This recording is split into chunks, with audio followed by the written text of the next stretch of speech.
सोचिए, एक सुबह आप उठे और दुनिया रुक चुकी हो। ऑयल रुक गया, शिप्स रुक गए और मार्केट्स क्रैश हो गए। न कोई वॉर, न कोई न्यूक्लियर अटैक, सिर्फ एक छोटा सा टोल बूथ। पिछले 80 सालों से दुनिया एक इनविजिबल सिस्टम पर चल रही है। फ्री ओशंस, फ्री ट्रेड और ग्लोबल सप्लाई चेन्स। इसी सिस्टम ने दुनिया को कनेक्ट किया है। इसी सिस्टम ने बिलियंस लोगों को पॉवर्टी से बाहर निकाला है। इस सिस्टम को कहते हैं पैक्स अमेरिकन। लेकिन हर सिस्टम की एक एक्सपायरी होती है और शायद हम उसके एंड के करीब हैं। और ये सब शुरू होता है दुनिया के एक छोटे से समुद्री रास्ते से।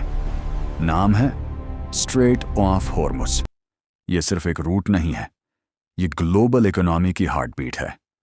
रोज हजारों शिप्स यहां से गुजारते हैं और अन शिप्स के अंदर होता है दुनिया का लगभग 20% ऑयल। मतलब सिंपल है, अगर ये रास्ता रुक गया तो दुनिया रुक जाएगी। अब सोचिए, अगर कोई इस एक जगह को कंट्रोल कर ले तो क्या होगा? ईरान का प्लान सिंपल है लेकिन डेंजरस। हर शिप जो इस रूट से गुजरगा यूएस से देना पड़ेगा $2 मिलियन का टोल। एक शिप के लिए ये अमाउंट छोटा लग सकता है, लेकिन जब रोज के 1000 शिप्स पे करेंगे तो ये बन जाता है एक साइलेंट इकोनॉमिक वेपन जो बिना वॉर के पूरी दुनिया को कंट्रोल कर सकता है।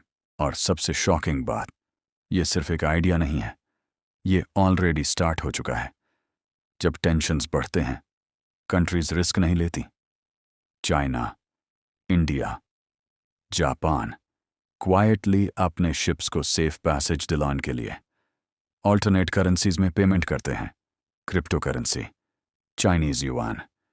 ये सब ऑफिशियली एक्सेप्ट नहीं किया जाता, लेकिन रियलिटी कुछ और ही है। और अब इस सिस्टम को रोकना ऑलमोस्ट इम्पॉसिबल हो चुका है। आज तक ऑयल मार्केट का कंट्रोल था सऊदी अरेबिया के पास, क्योंकि उनके पास है दुनिया की सबसे बड़ी स्पेयर कैपेसिटी। लेकिन अगर हॉर्मुज का कंट्रोल शिफ्ट हो गया तो पावर भी शिफ्ट हो जाएगी। ईरान बन सकता है दुनिया का सबसे पावरफुल गेटकीपर, और सऊदी अरब अपनी स्ट्रेंथ खो सकता है बिना एक भी वॉर लड़े। लेकिन सबसे बड़ा डेंजर सिर्फ ऑयल नहीं है, डेंजर है प्रेसिडेंट। अगर एक कंट्री इंटरनेशनल वाटर्स पर टोल लगा सकती है तो बाकी कंट्रीज क्यों नहीं? कल डेनमार्क, टर्की, इंडोनेशिया सब अपने रूट्स पर टोल लगा सकते हैं।